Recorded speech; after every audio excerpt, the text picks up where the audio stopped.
Israël a mené un raid aérien la nuit dernière contre un convoi transportant des armes de Syrie vers le Liban. De sources libanaises, les frappes auraient eu lieu du côté syrien de la frontière. Dès mardi, le Liban avait fait état d'un survol intensif de son territoire par l'aviation israélienne.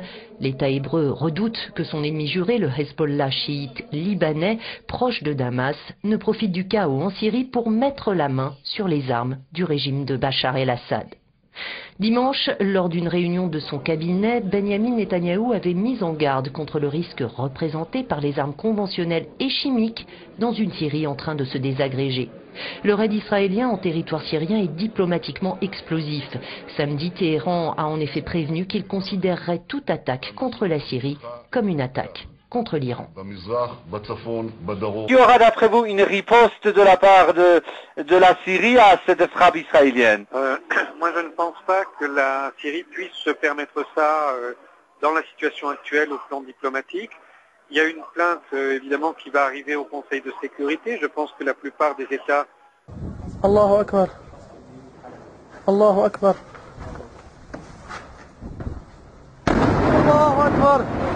Allahu Akbar. Allahu Akbar. Allahu Akbar. Allahu Akbar. Allahu Akbar. Allahu Akbar. Allahu Akbar. Tout d'abord, de nombreuses informations montrent que Hafez al-Assad a vendu le plateau du Golan, plateau hautement stratégique et dont le contrôle revêt une importance capitale. Les Syriens appellent d'ailleurs Hafez al-Assad celui qui a vendu le Golan. Récemment, le docteur Al-Seddiq, ancien parlementaire égyptien et ami proche du président Sadat, avait donné plus de détails concernant cette vente en parlant d'un chèque de 100 millions de dollars déposé dans un compte en Suisse et dont le président Nasser connaissait le numéro. Israël ne peut rêver de meilleur ennemi. Inoffensif en réalité et agressif dans ses discours, ce qui permet à l'État sioniste de se considérer officiellement en danger devant l'opinion publique et de justifier sa politique militariste et sécuritaire.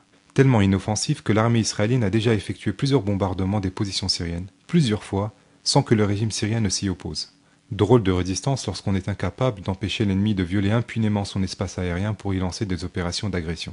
À titre d'exemple, le 6 septembre 2007, l'aviation israélienne lançait un raid à Deir el-Zor, en plein centre du pays, contre une installation militaire secrète.